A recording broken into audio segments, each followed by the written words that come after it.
Hello and welcome to Smurf P Video. Today we're looking at Power Rangers Universe Issue 5 from Boom Studios. And this mini-series is written by Nicole Andelfinger, illustrations by Simone, colors by Mattia, and Ed is, as always, on the letters. So, the kids are morphed as Power Rangers and they are trying... Helps if I don't knock the book. And they are trying to protect the lab and fight all these monsters. This one in particular is very keen on the Phantom Ranger and defeating the Phantom Ranger. And there is a law that this monster knows the Phantom Ranger, but you don't know why, you don't know the details, however. But, you know, it's doing it anyway. So they're but the Phantom Ranger said, I will stop you. There is no way you are getting this lab, you are getting this arch, etc. Because once they get that, they get access to the morphing grid, and then they get to take over the universe, or Dark Spectre does, which is pretty cool. However, so when Green goes in, Phantom doesn't want this monster destroyed because it feels like he can save it. That's what it feels like. So he does get in the way. However, eventually they do destroy him. And he starts reverting back to its human form. And it is the Phantom Ranger's friend from all those millennia ago. So, let me just put my line up a bit so you can see the other page.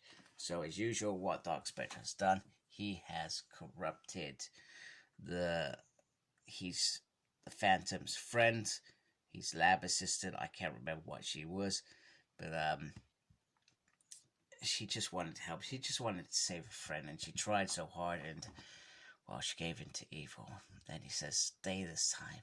And then she dies. But she also leaves this behind, which is pretty cool. Not sure what that is. Maybe that will become important later on. So, let's go get home. Go home. That is the mission. And they reach out to the home lives, and they're talking. And they're talking about the Proto Arch and how they've got it working. And he says, the Proto Arch? And she's like, an earlier version of the Master Arch, the first one even.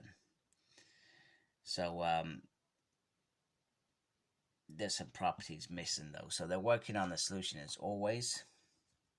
And then as things are starting to release and open, things start going a little bit wrong. So the Yoko factory is about to enter.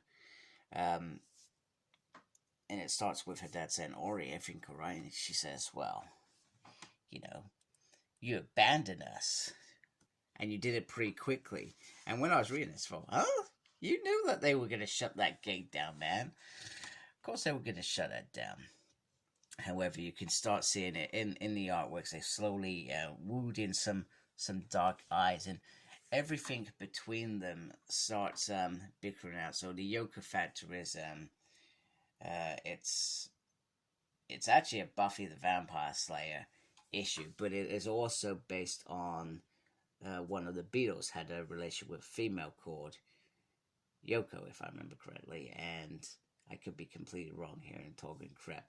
And she influenced one of them, and it led to the band breaking them. I don't know all the details, but anyway, Spike used it in Buffy the Vampire Slayer. It was brilliant. I loved it. So this is kind of like that. So Dark Spectre is whispering in their ears, and they are starting to fight in all these gripes that have been building and coming over a year. So, for example, you know, there's Sandra, not thinking about Sandra here. You've got, well, the big leaders in here telling us, giving us orders, etc. You got these two fine. She's, well, you guys didn't come and visit me again. And then it's, oh, I've always got to be the diplomat. You've always got to be Mr. Diplomat. I'm fed up of this crap.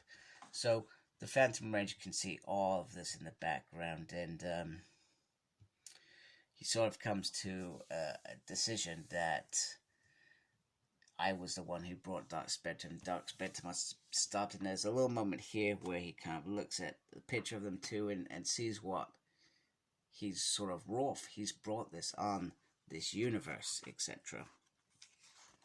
So, which is great. And then it all starts to calm down, and he leaves a sort of message there about how he wanted to prove himself, how he wanted to get to the morphing grid. Obviously, when he's doing this, he's weak. He can't fight anymore. So they're all starting to come back to normal, etc. And he, as I said, he's sort of talking about his guilt and how he should have stopped it, etc. And then we get it was like he was whispering in my ear, and it was, oh crap, Dark Spectre's here. And Dark Spectre is here. He has a new host. Foolish children, I will never be defeated. So, Phantom Ranger, finally in the body that we're used to. Now, it will be interesting how issue 6 ends this miniseries, because there's a couple things. A, the jewel's missing. B, this is a...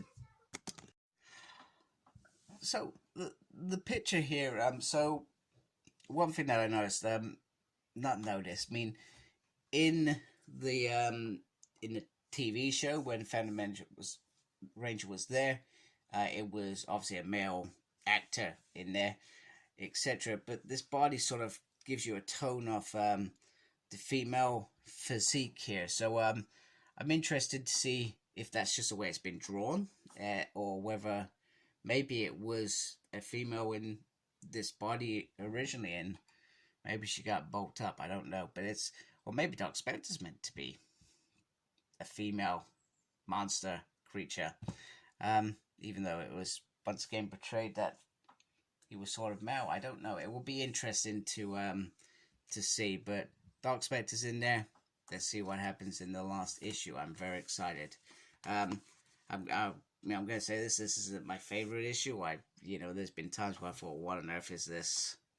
I've just not enjoyed it, to be honest with you. And I'll be honest, I'll be happier when this is finished. But hey, do you know what? It is what it is at the end of the day. So I'm going to keep my comics. I probably won't invest in buying any hardbacks around this, but it's not a bad story. I feel like it. If this was going to be an ongoing series, I would grow to love these characters. But there is always a focus on the main couple of characters, and then you've just got background characters which barely do anything. And I know that sometimes a norm in an ensemble, but I feel like with not knowing the characters, you can't get away with that. You could probably get away with Mighty Morphin Power Rangers focusing on Matt and Rocky for a couple of issues, and then have the other guys in the background. You could do that, but because you already know those characters. But with these, you didn't know them, so they needed as much equal time as possible. Anyway, it's not a bad story. It's just I just didn't enjoy it. Anyway, let's see what the last issue thinks. Maybe my mind will be blown. Thank you for watching. If you haven't already, please subscribe to my channel. Make sure you look after yourself. Very important these days. And as always, embrace the geekiness. Take care. Goodbye.